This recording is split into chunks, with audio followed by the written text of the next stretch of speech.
사람의 생각은 논리만으로 바꿀 수 없다.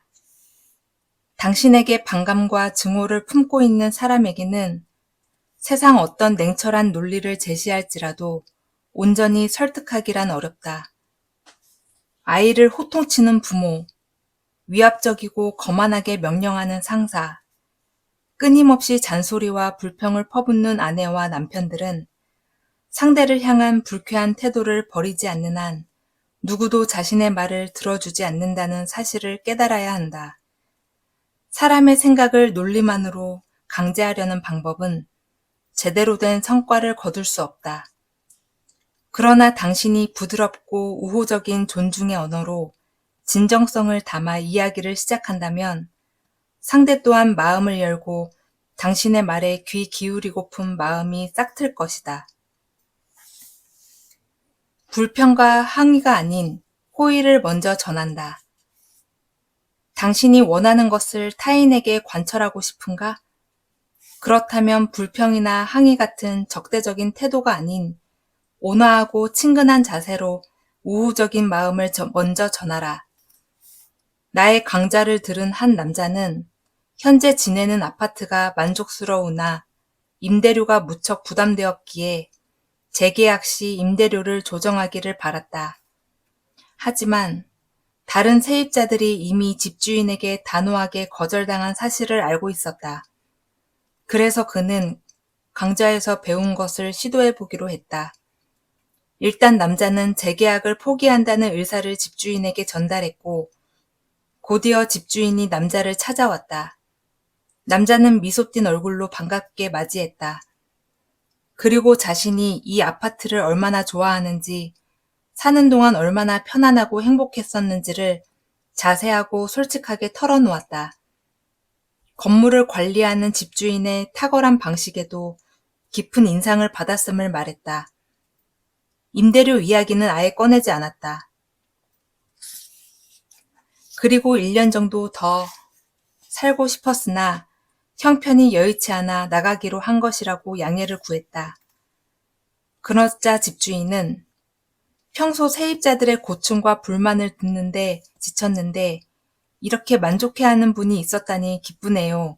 라면서 먼저 임대료를 낮춰주겠다는 의사를 밝혔다.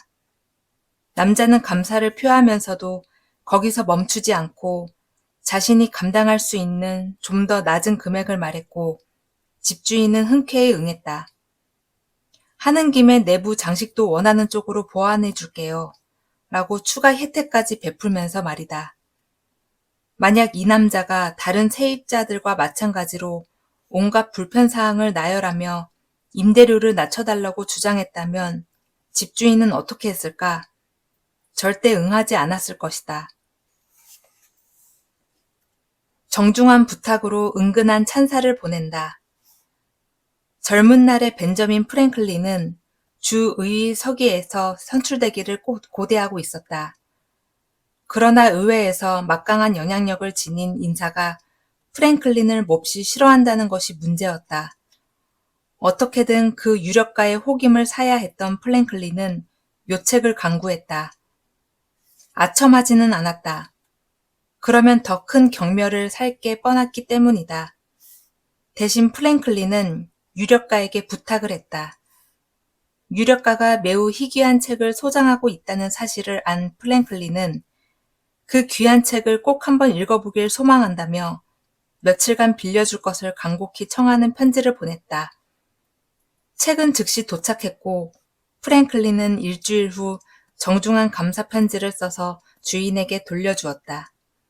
그 후 공식 석상에서 프랭클린과 마주한 유력가가 건넨 인사에는 전에 없던 친밀감이 담겨 있었다. 또한 그때부터 무슨 일이 있으면 항상 프랭클린의 편에 서서 든든한 도움을 주었다. 프랭클린은 유력가가 이룬 성과를 존중하고 일종의 허영심까지 채워줌으로써 마침내 자기 편으로 만들었다. 자신에게 적의를 품은 사람에게 오히려 정중히 부탁함으로써 상대방을 높이고 그가 자부심을 느끼고 있는 부분에 대해 은근한 찬사를 표현한 것이다. 존중함으로써 마음을 열게 한다. 배관 난방 장치를 제조하는 회사의 영업자가 담당 지역의 배관공과 거래를 트기 위해 노력했지만 상대는 꿈쩍도 하지 않았다. 고심 끝에 그는 배관공을 찾아가 말했다. 오늘은 영업하러 온 게 아닙니다. 괜찮다면 자문을 구하고 싶은 것이 있습니다. 이번에 회사에서 A 지역에 새로 출점하려고 하는데 이게 과연 좋은 선택인지 조언해 주실 수 있을까요? 선생님은 근방의 사정을 꿰뚫고 있는 데다가 전문적인 감각도 탁월하시니까요. 회사는 실제로 A 지역에 지점을 열고자 했다. 사정을 들은 배관공은 흔쾌히 수락하며 해당 지역의 특성을 상세하게 설명해 주었을 뿐만 아니라 지점을 내는데 찬성 의견을 더하며 토지 선정과 매입 방법도 조언해 주었다. 그 과정에서 영업자와 배관공은 급격히 가까워졌고 마침내 대량의 납품 거래도 맺게 되었다. 상대방의 능력을 존중하고 자존심을 높여줌으로써 부정적인 태도에 적극적인 변화를 가져온 것이다.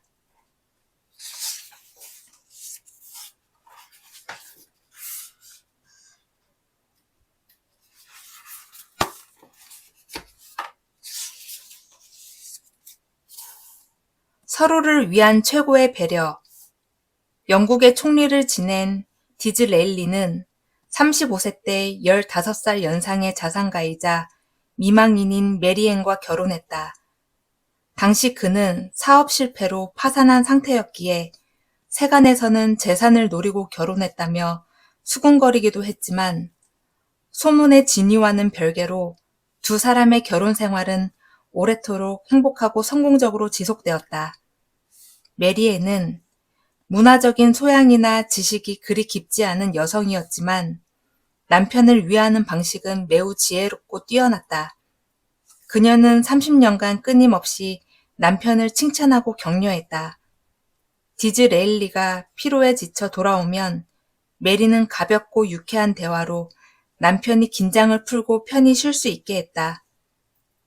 디즈레일리 역시 다소 엉뚱한 성격의 메리앤이 실수를 해도 타박 한마디 한 적 없었으며 항상 아내를 인생에서 가장 중요한 존재로 여겼다. 누군가 메리앤을 비판하면 그는 절대적으로 아내를 옹호했다. 디즈레일리는 메리앤을 있는 그대로 사랑하는 현명함이 있었다. 디즈레일리는 주변 사람들에게 아내 덕분에 지루할 틈이 없다고 말했고 메리는 늘 다정한 남편 덕분에 무척 행복한 인생을 보내고 있다고 친구들에게 이야기했다. 디즈레일리는 평생 자신보다 아내를 우선하려고 노력했다. 그는 총리의 자리에 오르자 아내에게 먼저 백작 자귀를 내려줄 것을 여왕에게 청했다. 디즈레일리 자신이 귀족의 자귀를 받은 것은 아내가 세상을 떠난 후였다. 이상적인 결혼 생활을 위한 조건. 이상적인 결혼 생활을 꿈꾼다면 좋은 사람을 찾는 일뿐만 아니라 당신 또한 좋은 사람이 되어야 함을 명심하라. 이상적인 결혼 생활을 위한 조건. 이상적인 결혼 생활을 꿈꾼다면 좋은 사람을 찾는 일뿐만 아니라 당신 또한 좋은 사람이 되어야 함을 명심하라. 음식에 대한 칭찬은 아끼지 않을 것. 황제가 통치하던 제정 러시아 시절 러시아 상류층에는 훌륭한 저녁 식사 후 요리를 만찬장으로 불러 칭찬과 감사를 표하는 관례가 있었다. 우리도 가정에서 아내 혹은 남편이 손수 만든 요리를 칭찬하고 감사하는 습관을 들인다면 어떨까? 아무 말도 없이 무심히 먹기만 할 것이 아니라 요리가 조금이라도 맛있다면 아낌없이 칭찬하고 준비한 사람의 정성에 감사를 표하는 것이다. 이것이야말로 성숙한 식사 예법이며 행복한 부부관계의 비결이다. 자신을 가꾸는 이에게 관심과 찬사를 보낸다. 나이를 불문하고 언제나 자신을 아름답게 가꾸는 이에게 관심과 찬사를 아끼지 말라. 본인에 관해서든 타인에 관해서든 차림새나 외모에 무관심한 사람, 특히 남성들은 이것을 쉽게 잊어버린다. 몇 년 전 나의 조모가 98세의 나이로 세상을 떠나셨다. 나는 조모가 돌아가시기 얼마 전 30년 전 찍었던 가족 사진을 보여드렸다. 할머니는 시력을 거의 잃어 제대로 볼 수 없었지만 본인이 옛 사진 속에서 어떤 옷을 입고 있는지 무척 궁금해하며 내게 알려달라고 청하셨다. 한 세기에 가까운 시대를 살고 병석에 누워 마지막 순간을 기다리는 사람도 30년 전 자기의 모습이 신경 쓰인 것이다. 그 모습에서 나는 깊은 인상을 받았다. 지금도 당시를 잊을 수가 없다. 꽃을 선물하라. 태고적부터 꽃은 사랑의 언어라고 일컬어왔다. 그런데 어째서 남편들은 아내에게 꽃을 선물하지 않는 것일까? 큰 돈이 드는 것이 아니고 알프스 산맥 절벽에 핀 에델바이스처럼 구하기 힘든 것도 아닌데 말이다. 당장 근처의 꽃집에 들러 꽃을 사들고 집에 가보자. 특별한 날이나 기회를 기다릴 필요가 없다. 아니면 내일 사랑하는 이에게 장미꽃을 보내보자. 상상하지 못할 멋진 상황이 벌어질 것이다. 많은 사람이 기념일이나 생일을 소중히 여긴다. 누군가에게는 그 이유가 영원한 숙수께끼일지도 모르지만 명심할 것은 그런 날을 결코 잊어서는 안 된다는 점이다. 위기는 작은 배려의 상실에서 비롯된다. 약 4만 건의 이혼 소송을 다루고 2,000쌍이 넘는 이혼 조정을 진행했던 판사가 남긴 말이다. 부부 불화의 원인은 대부분 사소한 일입니다. 아침에 남편이 일하러 갈 때 아내가 잘 다녀오라며 손을 흔들기만 해도 몇 건의 이혼을 막을 수 있습니다. 당연히 이는 예시일 뿐이며 여성만의 문제가 아니다. 아주 많은 남편, 그리고 아내들이 작은 배려의 가치를 무시한다. 결혼 생활은 길게 보면 사소한 일들의 연속이다. 이 사실을 관가하고 작은 관심의 가치를 무시하면 결혼은 서로에게 고통의 씨앗이 된다. 가장 가까운 사람에게 져버리는 것. 무례함은 인간관계를 좀먹는다. 누구나 아는 사실이다. 그러나 유감스럽게도 우리는 타인에게는 예의를 지키면서 가장 가까운 이에게는 너무 쉽게 져버린다. 가령 어떤 사람이 과거에 한 이야기를 또 한다고 해서 우리는 그 얘기를 또 하는 거야? 이미 들었어. 라고 면박하지 않는다. 하지만 그게 가족이라면 다르다. 사소한 일도 따지고 들며 무례한 언행을 서슴지 않는다. 우울한 일이 있어도 내색하지 않았다. 괴로운 것은 자기 하나로 충분함으로 가족에게까지 부담 주지 않으려 했다. 그러나 우리 대다수의 모습은 어떠한가? 매출이 줄거나 상사에게 무시당하거나 혹은 그저 피곤할 뿐인 날에도 집에 돌아오면 가장 가까운 가족에게 불만과 화를 쏟아내는 사람이 너무도 많다. 결혼 생활의 윤활유. 예의란 깨진 창문을 보지 않고 그 창문 너머에 핀 꽃을 보려 하는 마음가짐이다. 라고 누가 말했다. 이런 예의야말로 결혼 생활에 꼭 필요한 윤활유다. 행복한 결혼 생활은 우연으로 얻어지지 않는다. 18년 동안 성직자 생활을 한 뒤 가정상담소의 소장이 된 어느 목사가 오랜 경험을 바탕으로 이야기했다.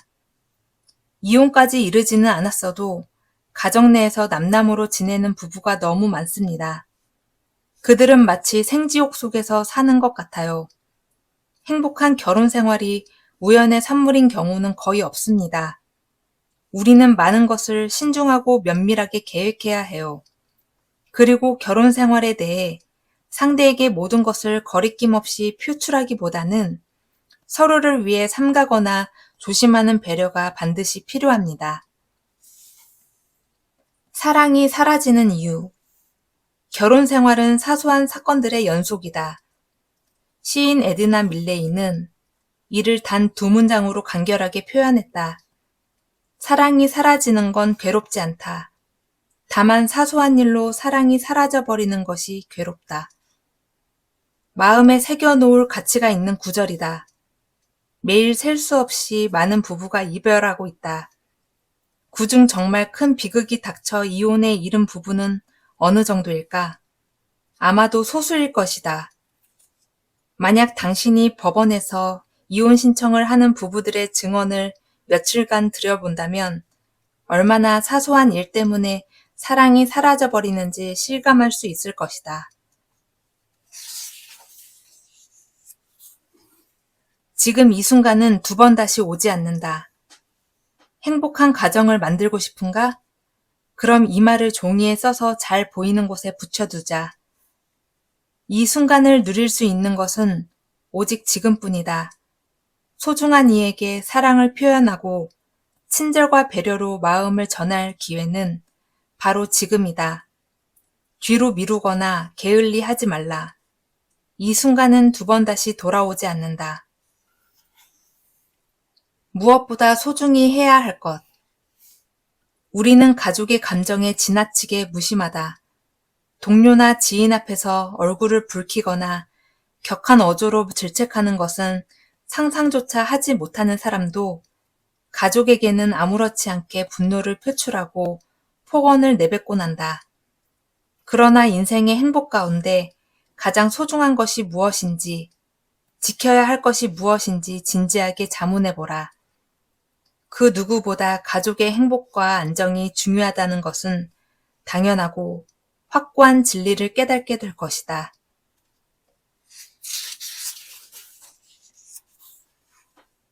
결혼 후에도 예의를 잊지 마라. 세계적인 지휘자 윌터 담로쉬는 미국 국무장관을 지닌 거물 정치가 제임스 블레인의 딸과 결혼해 만인의 부러움을 사며 오래도록 행복한 가정을 일구었다. 담로시 부인에게 그 비결을 들어보자.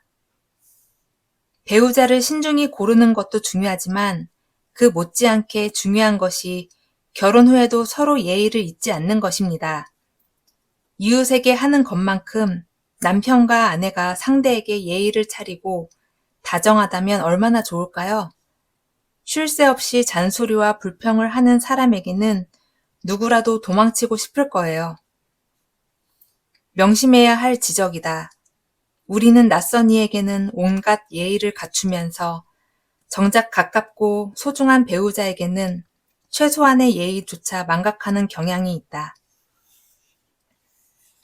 배우자에게 진심으로 감사를 표하라. 가수이자 코미디언 에디 켄터는 인터뷰에서 이렇게 밝힌 적이 있다. 지금의 내가 있는 것은 사랑하는 아내 덕분입니다. 어린 시절 그녀는 좋은 친구였으며 내가 바르고 성실한 인간으로 성장하도록 이끌어 주었습니다.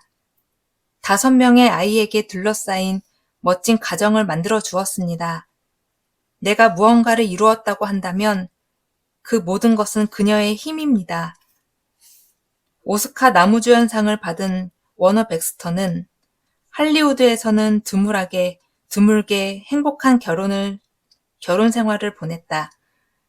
함께 배우로 활동했던 아내는 결혼과 동시에 은퇴했다. 백스터의 말이다.